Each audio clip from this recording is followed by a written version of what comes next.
So welcome everyone to the Co-Creators Convergence celebration of World Unity Week. I'm Noelle Marshall, and I have two very special guests. We're going to be talking about consciousness this next hour, and Jennifer Evanko and Sandie Sedgbeer. And before I turn over the talking stick to them, I want to tell you a little bit about them. So Jennifer Evanko is a human potentialist, soul mentor, mystic explorer, and transformational guide who has spent 35 years pursuing her passion for personal growth and transformation. Her guest has taken her around the world to ancient sacred sites, been there with them, renowned mystery schools and transformational teaching centers, studying metaphysics, meditation, integrative medicine, and mysteries of consciousness. She spent 4 years traveling with and being personally mentored by one of the greatest pioneers of the human potential movement, Dr. Jean Houston, another favorite of ours. Jennifer currently hosts a live streaming show on Om Times called Adventures in Consciousness, The Conversation. And her cohort in Adventures in Consciousness on Om Times, Sandie Sedgbeer. Sandie, give us a wave. All right. Sandie is a professional writer and broadcaster who cut her teeth in the ultra-competitive world of British newspapers and magazines. She is the author of 6 nonfiction books published by major international publishing houses, an editor, ghostwriter, and coach for countless others. She is founder of the No BS Spiritual Book Group and veteran talk TV radio show presenter who currently hosts Om Times Magazine's weekly flagship radio show, What is Going On? And co-hosts the live video streaming and radio podcast, Cracked, the podcast, Slaying the Dragons of Mental Health.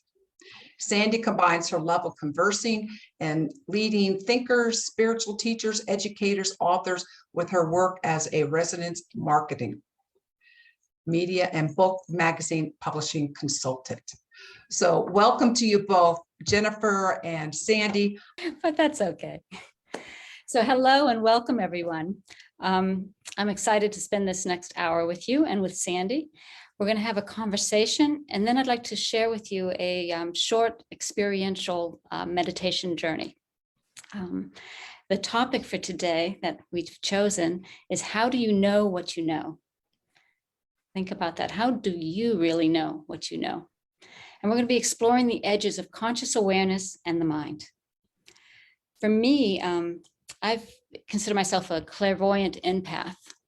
I tend to feel something or sense something and then know it, and then I understand it later.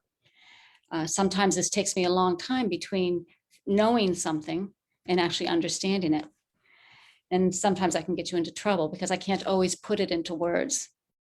Although my partner here, Sandie, I love speaking with her because she comes at it from a different perspective. And together we tend to weave conversations that bring in both that curious mind and that conscious awareness. And it ends up something deeper and richer than individually or when I started. So I'd like to ask Sandie for a moment to give her perspective on how she approaches knowing. Okay, I used to think that I didn't have any spiritual gifts like clairvoyance, clairsentience, or anything at all. I used to think I was pretty good at, reading body language, and that's how I got information. But over the years, I've actually had the opportunity to discover how it is that I know what I know. And it kind of came about through an accident because writing, books, editing, that's my medium. And I happened to be working with somebody on a book, a spiritual teacher, and I was standing at the doorway of his office one day, and he had some text up that he'd been writing, and I must have been about 5 feet away. And I said to him, "There's a typo there." And he said, "How do you do that?" He said, "You're always finding those typos. How do you do it at that distance?" And I thought, I don't know how I do that. But having studied NLP, I knew that if I wanted to learn about something that you do, a behavior, a trait that you've got, then you slow yourself down and you go through the process. And so I took some time out to think about how I knew. And by slowing the whole process down and really focusing, I understood that I have what I call a typo in my tummy. And what happens is I see something that is out of pattern, out of alignment. The eye sees it. The stomach immediately goes into a place of error alert, error alert, error alert, sends it to the brain. And, you know, I find what's out of pattern there. And I call it the typo in my tummy because I discovered it, you know, looking at typos. But what I realized is that, and this is something we all do, we're all sensitive to frequency. And, you know, truth is a frequency. And alignment is a frequency. And when those things aren't there, there's something within us that tells us, you know, we've all got our own GPS system, and the typo in the tummy is mine. And this is the thing that we have to work out. What is our GPS system? What is the process that tells us that what we're hearing or what we're feeling or what we think we know is truth, and when it isn't? And I've actually found it works 100% all the time. You know, I feel that wobble in the space, and then I go looking for what is wrong. It's Does that interesting. explain it? It does beautifully. And it's interesting. You know, we do all have our internal GPS, and it's where we put our perspective. I had just put a lot of weight on my already just sensing that knowing. And then I think about it, then I bring in the mind and figure it out. Whereas you with that curious mind really think about things and then recognize the knowing that's there. Yeah, I mean, there's an old saying, you feel before you think, you know, and for me, the typo, I feel something. I feel a discomfort, you know, it's not very strong, but it's there and it's enough to get my attention. Then I think about it, and then I kind of follow the clues, so to speak, to the source of it. Yeah. Well, that's a good point too. You think about, you have time to know that you're feeling something and thinking about it. But right now, in these times, over these last years, we have been bombarded with so much muchness. Jean used to say muchness, you know, and we, you know, there's too much information to process it all or to digest it all. And you and I had an interesting conversation the other day about the change. You want to share that? Yeah. You know, there's a great astrologer that I really love. I love his commentaries. He was an investigative journalist, and he brings that to everything he does. And he does these great commentaries on what's going on in the world. And he nailed it for me when he pointed to what has happened since the era of the internet. And, you know, I was thinking back when Jen and I were having this conversation about when I was a kid, if something important happened, you know, back in the day in London, they brought out a special edition of one of the newspapers, and you'd get guys standing on the street corner saying, read all about it, murders happened, you know, unusual events. Well, as those unusual events became less unusual, that kind of thing went away. But I used to go to the movies every week, and that's where I'd see the international news. You'd get this Pathé News, and it'd tell you what's going on in the world. So information came in slowly.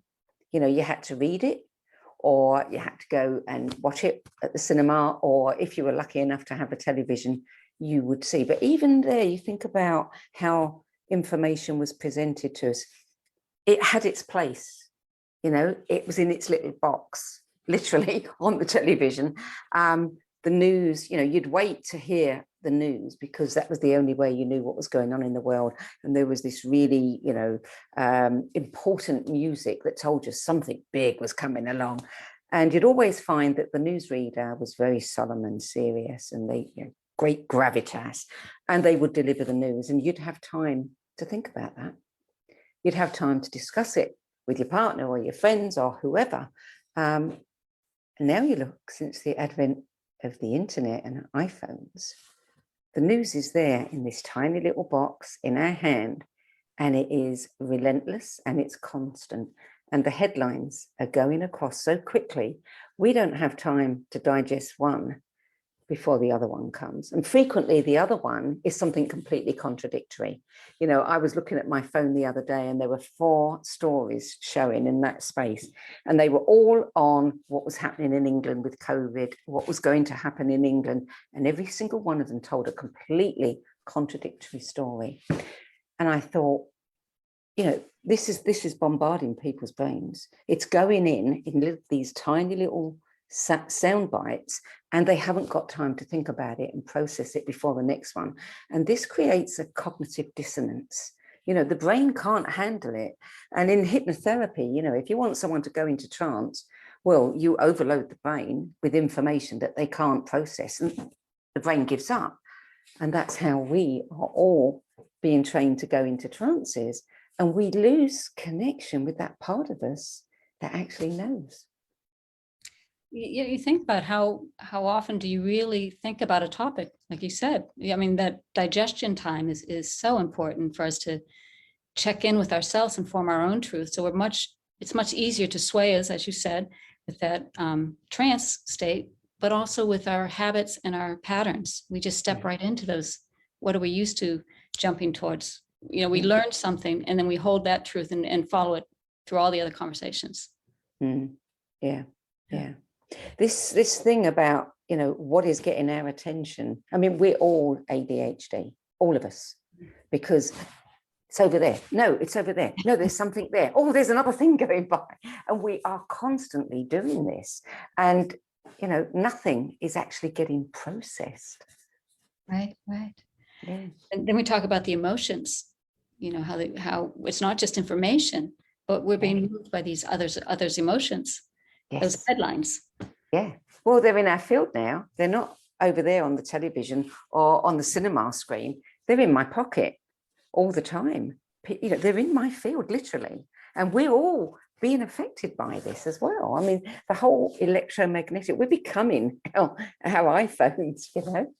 Yeah. And then you think about it, the polarization. I think everybody will agree that there's a polarization happening, and we see it outside of ourselves. It's inside of ourselves. This need to be able to really observe what's happening makes you really take a side or a point perspective without integrating or understanding the other side. You kind of define yourself. And I think that's part of this onslaught of information as well. We are forced to, wait a sec, I believe this, so what is that? Whatever that is. I've watched so many people in the last 18, 20 months lose their center and go to places, you know, whether it's QAnon or whether it's something else, whatever it is, it doesn't really matter. And I'm not judging any of it, but go to places that they never would have gone to before, simply because the weight of influence on them is pushing them in that direction. And they've lost the ability to know how to come back to center and discern. And sometimes I think there's a comfort to being able to stand in one place and say, okay, I don't understand all this, so now I'm going to choose this, and not this is my perspective. And that causes the polarization as well. You know, we need to be fluid and be able to change and to be able to be responding to what's in front of us rather than just reacting from what we think we know. You know, that's a really important point, responding rather than reacting. And we can't respond if we don't have time where we can kind of go back to our center that knows everything and wait for those signals, those typos or whatever they are, you know, to confirm for us.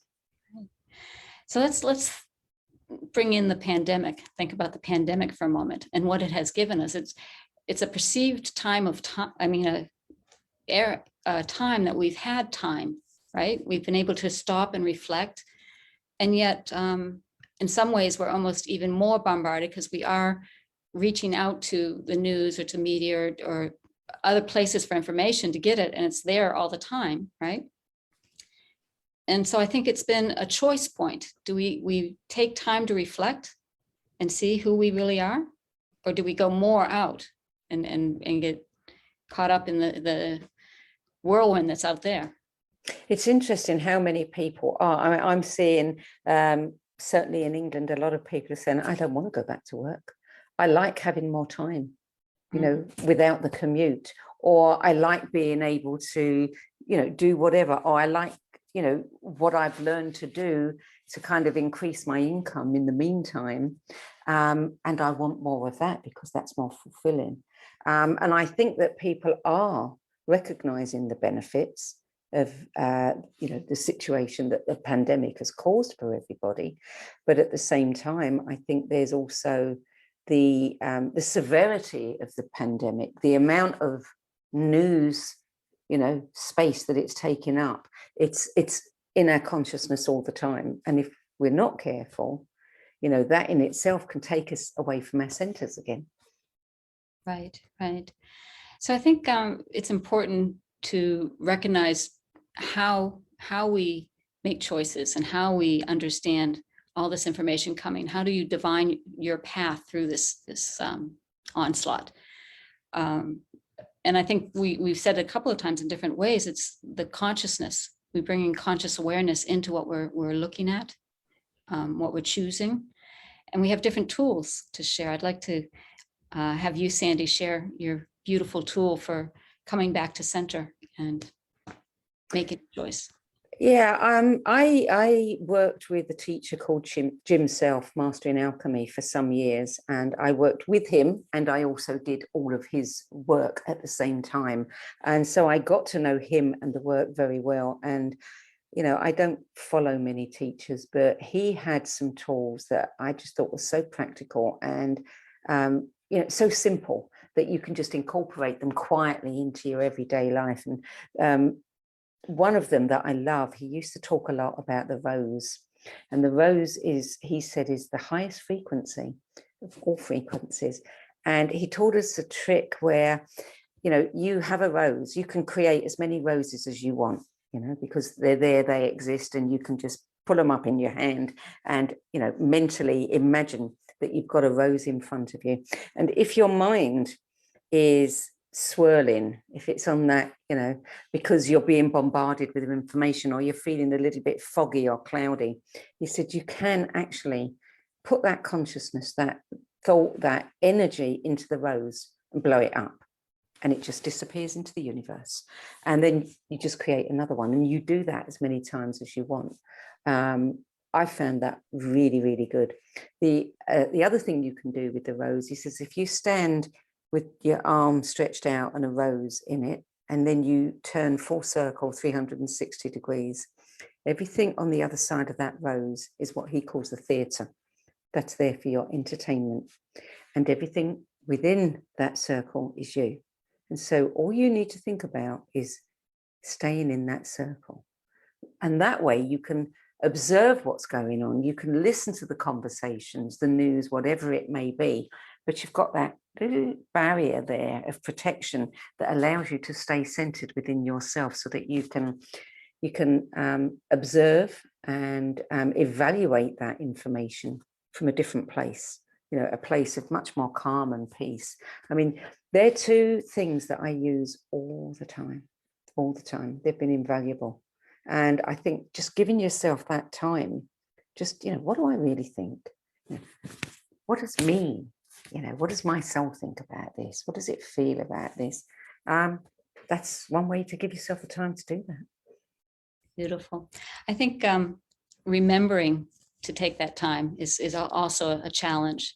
We can forget and get into our habits and I always laugh. I'm driving down the road and I'm pulling into Starbucks and drinking that cup of coffee before I've even thought, do I really want that cup of coffee? We don't stop and think or connect with ourselves and really make a conscious choice. So for me, my practice, having a daily meditation practice, is a way to naturally bring in that time, that pause. It happens naturally when you meditate regularly. It's one of the, they talk about soda is a exercise that Deepak Chopra used to talk about, where you would stop, observe, detach, and then act. And again, it's focusing on that pause before you act. We are in this wheel of memory, action, desire, right? Desire, memory, action. It's these three elements that we call the software of the soul. And we often get caught between our memory and our action. We're constantly, again, I have a memory of a coffee tasting good, and I go and I stop and get it without thinking, what do I really desire? And when you meditate, you just have that natural expansion of that wheel. So now that you're taking a breath and thinking, do I really want to stop? Or when you have information coming towards you, do I really believe that? Is this what I want to follow and understand? So those are a couple tools that I use. And I did like you mentioning the frequency of the rose. That's another important thing about us. We tend to move into an environment and can be switched or influenced by all that frequency that's going on in that environment. So if you walk, I know if you've walked into a room and there's a lot of heaviness in it, you begin to feel it. And if you're not conscious about it, you take it on as your own, right? So having a practice of any practice that can balance you into your center and increase your own frequency, raise your frequency. I love the practices of gratitude, just thinking about what you're grateful for. Or do you have any, who you love?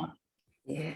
Do you know, I remember speaking to Jim Self once about migraines. I used to suffer from really bad migraines. And he said to me, the answer to your migraines is very simple. He said, you are matching the frequency of the migraine. He said, if you can change how you're feeling, what you're thinking about, put on some music, no matter how bad you're feeling with a migraine, do something to lift your vibration. He said, you will be at a different frequency and that migraine will go. And it worked. It worked every time. And so I think, we forget our own frequency. We've got to take care of that. We've got to nurture that. It's interesting. Also, I've heard of some great visionaries, Hildegard von Bingen or other visionaries that would suffer from these migraines, and they wouldn't. I mean, my first response is to get away from the pain, right? To not think, how do I avoid this? But they would actually go into the pain, and then through the pain, and that's when they'd start having visions. Yes. In fact, I've just finished recording an interview with someone who was talking about that's how he first ended up on his spiritual journey. He loved football, but there was something wrong with his body, and he had so much pain that he had to strap himself up and do all kinds of things. But in the football, he would go through the pain. And it became almost like this numinous experience for him. And he wanted more and more and more. And that's how he ended up becoming a spiritual teacher.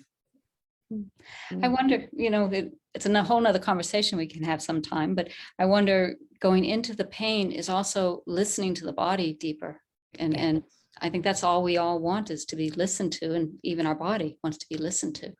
Yeah, my sister used to suffer a lot of pain, and she used to say that she had a high pain threshold because she could go into the pain, and she wasn't the kind of person who would meditate or appreciate this conversation, but she said she would become one with the pain, which I thought was a very interesting thing. So again, but she was matching the frequency if she was one with it. Which, that's an interesting one, because can you get to a point where you're matching the frequency and you can lift the frequency of whatever it is to your frequency? So coming in and matching, and then we bring in those thoughts of gratitude, or the thoughts of love, and elevate. Right. And you deeply, it's not just a thought, I'm grateful for this. You feel the gratitude, and you embody that gratitude, and that raises your frequency. Beautiful. Yeah. Beautiful. So there's one more thing before we go. I would like to go to questions and answers and comments in a minute, but I'd like to have you share for a moment one more topic about how you retain what you learn, because that's another part. We know what we know, but how do we remember what we know? Yeah, that's an interesting one, isn't it? I have to read so many books in my work that it is hard to remember, because as soon as I've finished one book and done an interview, I'm reading another one, and some of the information falls out of my ears. But when there's something that I really, really, want to retain, I use intention. I say before I go to sleep, I'm going to remember this. Or if I'm having a really lovely experience, like in a beautiful holiday destination, sort of once in a lifetime place, I will always stop and take some time and fix it. It's almost like taking a mental photograph and fix it in my mind. And it only takes a few seconds, but I know I can go back in my mind to places that I haven't visited for 30 years. And while I'm thinking about it, that's like a meditation because I'm there and I can feel it. I can sense it on every single level. I can hear it. So intention is a really important part of that, I think. Me stopping to take a mental snapshot of it, or saying before I go to bed, I want to remember that, or I want more information about that. And when I do that, I usually do get dreams that actually have something to do with what it is I want to know about, and then wake up having ha-has. So that's pause. You mentioned bringing another pause in, you stop, and then conscious awareness. You consciously make a choice to remember it. Yeah, that's the word, conscious awareness, or 2 words. Yeah. Beautiful. So I'd love to see if there's any questions or comments anybody'd like to share. Or share your tools. Yes, share your tools. Yes. Okay. We can chat them, or you can raise your hand. I'm going to jump in here and just say that, yes, you can put your questions or comments in the chat, or you can raise your hand, or just take off your video and wave at us. We're very approachable. And while you're considering, I'm going to tell you a little bit about what we're going to do next. Awesome. So we have a short taste of what I call as an adventures in consciousness. These are a little bit more than just a guided meditation, if you choose it to be more than a guided meditation. It's your power to bring yourself into the journey. Today, we're going to look at a couple of tools that I use in all of my meditations. The first one is prana breathing, which is breathing in through your nose, out through your mouth with a pause between. And it's just deep, conscious belly breathing. Very simple, very effortless. That by itself is a great meditation technique that you can use for 10 minutes a day, and it's perfect. We do that to start our meditation, and then we bring in a tool that I learned from Jean Houston quite a long time ago. It's probably the first thing I learned from her, and it's one of the most profound. It's called the Entelechy. Entelechy, I'll write the word out for you. People always ask. There you go. So the Entelechy was a word that was used by Aristotle that means it is the entelechy of an acorn to be an oak tree. It means the acorn is fully coated with everything it needs to be that oak tree. So we can say it's the entelechy of a baby to be an adult, or it's the entelechy of you to be fully realized in your full potential. So we're going to introduce you to the entelechy, and then we're going to just do a very simple journey about conscious choice making. Let's see if we have any questions in the chat. Oh, I missed it. Okay. Flo, she says, puts a new spin on headaches. I have had them since I was 21. Need to try that. Much gratitude. I see. We've got some more comments you can read in the chat. Sandie, do you have anything you would like to add before we start? Don't think so. Okay. So we're going to go ahead and start the meditation, and then we'll come back for a few minutes afterwards. I would suggest that if you can, please sit or be in a quiet space. No driving and moving heavy equipment, please. This will be a deep journey. Here we go.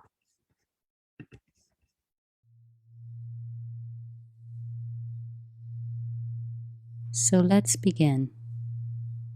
With your eyes closed, let's take a moment and make yourself very comfortable, relaxing just as fully as you can.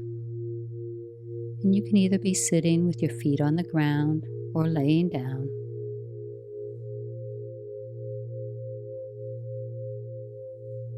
And for a little while now, with your eyes closed, let's bring the awareness to your breath without changing your breath. Just be aware of how you breathe.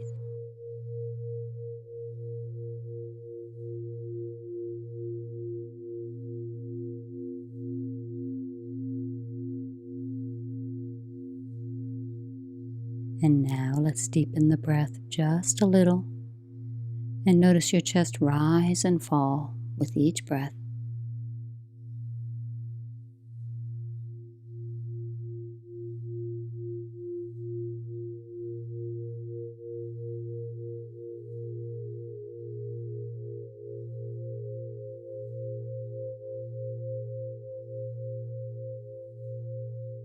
And now we're going to deepen into those long, slow belly breaths in through the nose. Hold. Out through the mouth. Hold. And continue like this.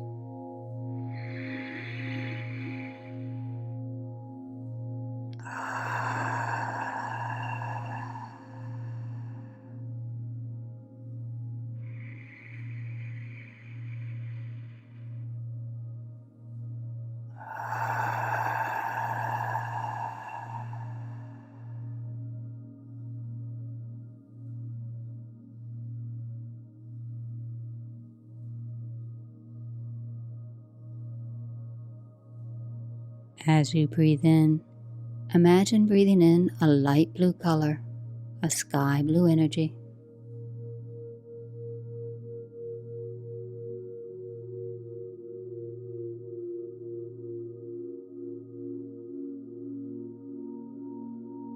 And as you breathe out tension and stress, as if you're breathing out the color gray.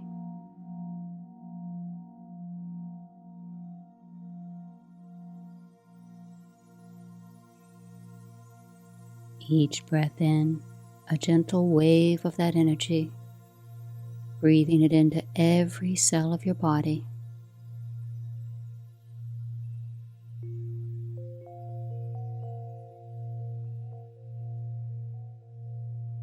And each breath out, going a little deeper, a little more into that peace and stillness.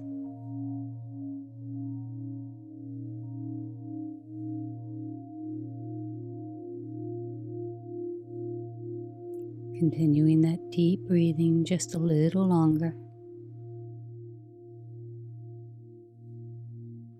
And as you do, I invite you now to place your hands on your lap with your palms face up and breathe into those hands.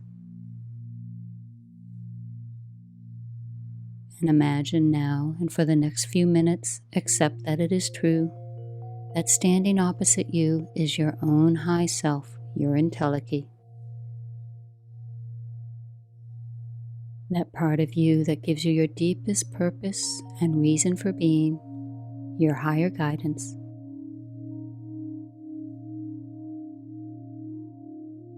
Imagine and accept that it is true for the time being, that entelechy is placing his or her hands over yours, and breathe into that place, breathing into that connection. You may begin to sense some tingling, a little electricity, a subtle touch.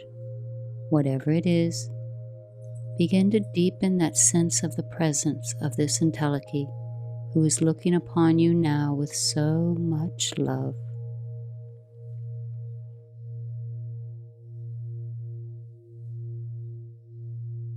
Remembering that entelechy knows your failings, your triumphs, who and what you are, and loves you unconditionally.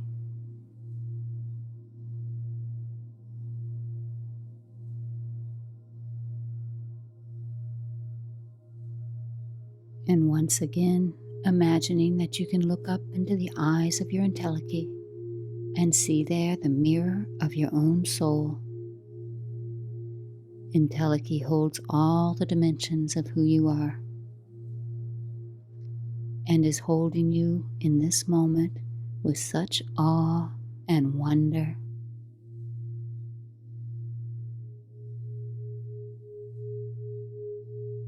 Continuing to breathe deeply a little longer as you breathe with your entelechy, that one breath.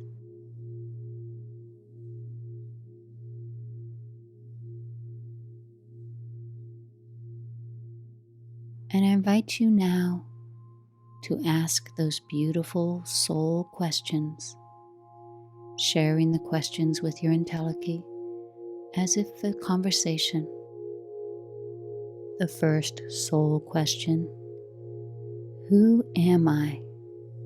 Who am I really?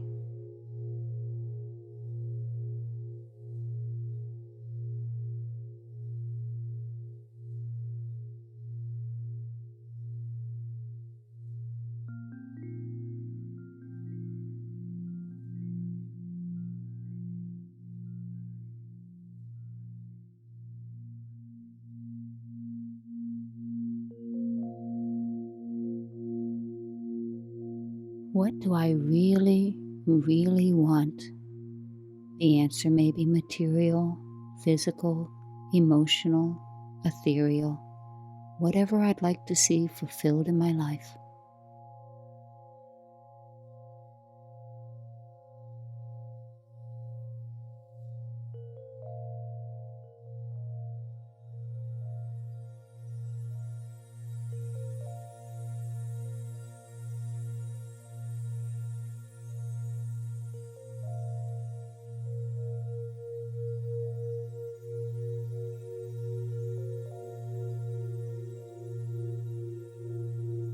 And the third question: what is my purpose? How do I serve?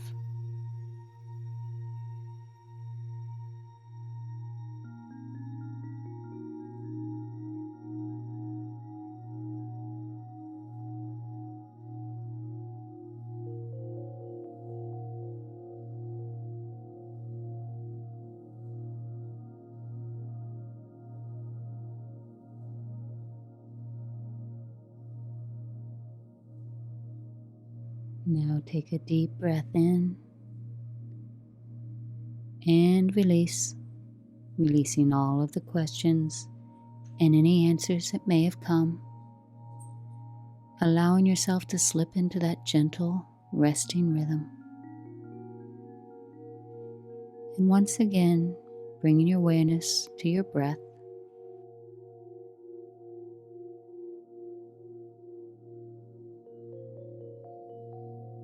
Now I invite you to consider your day in front of you. This day of all possibility, infinite potential.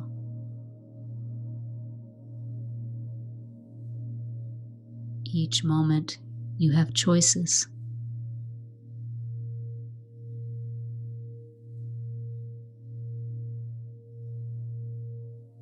And imagine a day where you are totally conscious of every choice.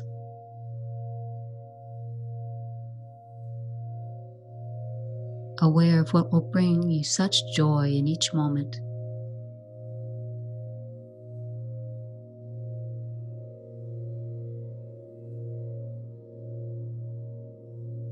For just a moment, let's take a journey through your day. Let's play a movie of what your day might be today. Imagine some of the choices that you'll be making during the day. It could be as easy as what you're going to eat for a meal, or where you're going to go, or what you're going to do.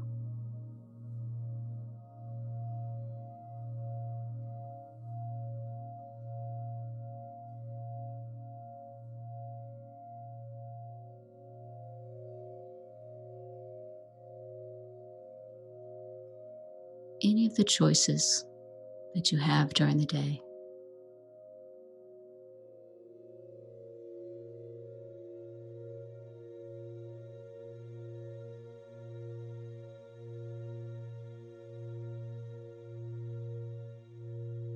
And I'd like you to imagine that at each choice, you have a pause for just a moment and you reflect on the choice that you are making.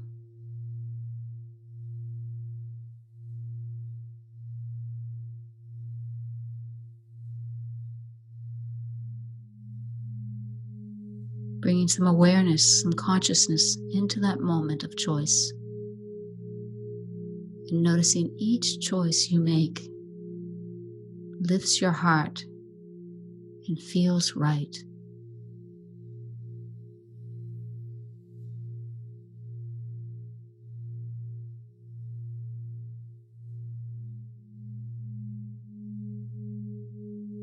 Because you take a pause, you take a stop for just a moment.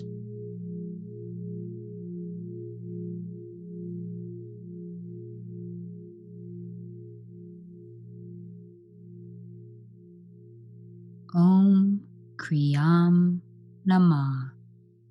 My actions are aligned with cosmic law.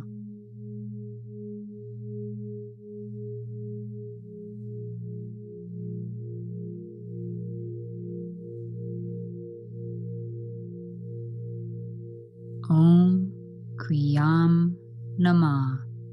My actions are aligned with cosmic law.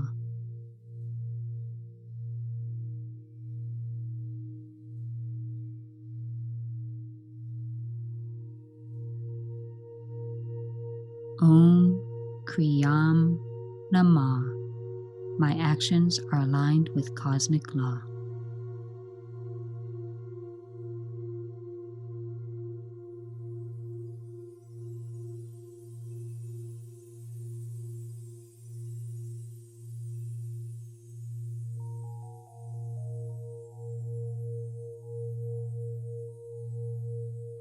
Now coming back to my voice, turning to your entelechy as if in a dream, and bowing in Namaste, recognizing the divinity in the entelechy is the divinity within you.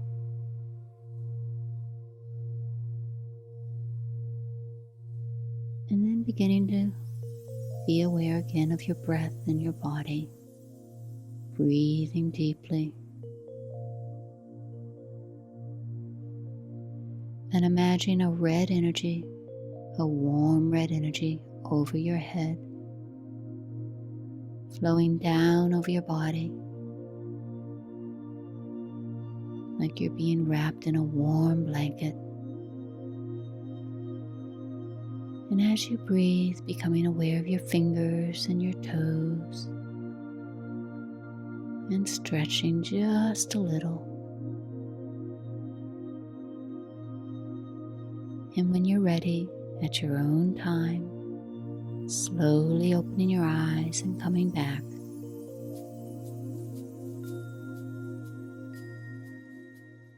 Welcome back. I hope you enjoyed your little journey. We do these meditations every morning. In a morning meditation, it's free for anybody to join us. And it's wonderful because we also experience that collective as a group. I liked in the beginning when Sandie was talking about how she knows what she knows. And I think part of it is when we come together and we are talking together, we create that collective field. And there's more a sense of knowing. We have different ways of knowing, whether it's a typo in your tummy or an overall sense of knowing. When you come together, I think there's more to understand about what we're knowing together. There was a beautiful part in, I don't know if you've read Biology of Belief, Sandie? Oh, yes. There was a wonderful part of that where they talk about the carnival and the guessing of the weight of the cow. And everybody would put their guess in. The whole village was guessing this cow and nobody got the exact weight. But the whole village, the average was the exact weight. Mm. So I love that idea. So when we do morning meditations, we're taking advantage of that collective, going in and getting your deep nourishing. Together we raise our frequency, bringing in that compassion, that love, gratitude. And then we have a few minutes like the meditation we just did where we connect with our own higher self. And it's a deeper experience when you are connected with the collective and all going inward together. Sandie, you've done some of my meditations. You have an experience with that. I have to confess, I'm the world's worst meditator. I have tried it so many times. Jennifer's taught me. What works for me, I've found, are her adventures in consciousness. They're the ones that I really enjoy. And yes, I can do those because I always get to have an experience. And it's, it's an incredible experience. But yeah. Again, I think that's part of the collective, these small groups. Some of the people I can see that are on this call are part of some of my groups, and they would know. I'm part of the circle as well. It's a journey for me as well, and it's wonderful. Mm-hmm. The Adventures in Consciousness, we're about to start a new group in July. So I'm going to put my website. Oops, I forgot to hit. There's the IntelliKey in the chat, but I'll also add my website. There's also some free journeys on my website called The Countdown to a New Beginning, where we explore time. So I'd love to share that with you as well. Sandie, and my show, Om Times Network. We have a wonderful show the first and third Tuesday of every month at 3:00. We have a conversation about consciousness with some wonderful teachers and writers. Next, we have Dr. Cynthia Andrews. And I'm very excited to share those. And there's also an experience with each one of these conversations. Sandie also has some wonderful things coming up and projects she's working on. Sandie, would you like to share? Yeah, well, there's the weekly radio show on What Is Going On, where I get to speak to all kinds of people at the forefront of, science, quantum physics, spirituality, metaphysics. And I just love having those kinds of conversations and sharing them with everybody. So that's something that's completely free, that you can all go and subscribe to On Times Radio, subscribe to their magazine. You can also go on my website, sedgbeer.com, and you'll find out more about those as well. And the other thing that is completely free, and it's part of my service project, is the No BS Spiritual Book Club. We all know there are a gazillion books being churned out all the time now. Everybody wants to be a spiritual teacher, and the market is saturated, and it's very hard for people to know what's worth spending their money on. Well, my little effort to combat some of that is to create the No BS Spiritual Book Club. I go to many of the people that I have personally interviewed, met, had some kind of dealing with, that I know are authentic, who've walked the talk, who've done their work. Some of them are very famous, some of them aren't quite so famous, but I asked them to give me the 10 best spiritual books that influenced them the most on their journey. And we're building this ever-growing library of these recommendations. So if ever you're looking for, what should I read to help my growth and development, elevate my consciousness, break through the next, barriers, whatever it may be, go over to my website, sedgbeer.com, click on the No BS Spiritual Book Club tab, and you will find all kinds of people and all kinds of recommendations. And it is interesting how some of the same books come up again and again and again, which just underpins, how valuable they are. But we also do a weekly interview with those contributors, where on video, live streaming, where we not only get to dig a bit deeper and hear about the intimate details behind what was happening in their life at the time they read that book, but also what they're doing and what else has helped them on their journey. So again, that's totally free. Make the most of it. It's there to be used. I have to mention too that there is, it's not just the books and the recommendations, but listening to the video show and hearing the person's journey through these books. You might have the same recommendations and the same books on a few different people. The journeys are very individual, and it's when you listen. You would tell me about I always have trouble with his name, Ruiz, Don Miguel Ruiz Jr. And you were very surprised by his books. Oh yeah, and I mean, just before we came on, I caught the tail end of something on conscious parenting, conscious grandparenting. He surprised me when he started talking about Temple Grandin and other books on parenting. And, I don't know if this is common knowledge, but he revealed that he's got an autistic son. And that really, our conversation went in a whole other direction, which was beautiful. The thing that I found about these interviews, the thing that I personally love, and I've done thousands of interviews, is the fact that when these people are sharing their books, they are not pitching their own book. They're not on a role where they know what they've got to say about their latest book. They're not selling anything. They're talking about the books that made a difference to them, and they're talking about their journeys. And so we meet them in a completely different place that, I haven't seen some of these people in before, because they've always got an agenda when, they have to when they're doing interviews, but these are quite different. And I think that's why people like them so much. Yeah, I agree. I have to admit, when you did me at one point, I did my 10 best books, and it was quite a journey for myself just to go through that process of going through the books again and learning, where I was in each moment of these books. It's very a lot of guests have said it's actually quite humbling, because they go, oh my God, this is where I was, and I'm noticing now, again, pay attention, awareness of how far I've come, and they get a great deal out of it because then they have gratitude for their journey. Yes. So we have a few more minutes. Is there any questions or comments? Or anybody'd like to share their tools? I'd love to hear some other people with their wonderful tools for stopping, pausing, and making conscious choices. There she is. Hi there. I want to read some of the comments that are in the chat here from Flo Bonamaso. Thank you, Jennifer and Sandie. Your conversations are so valuable.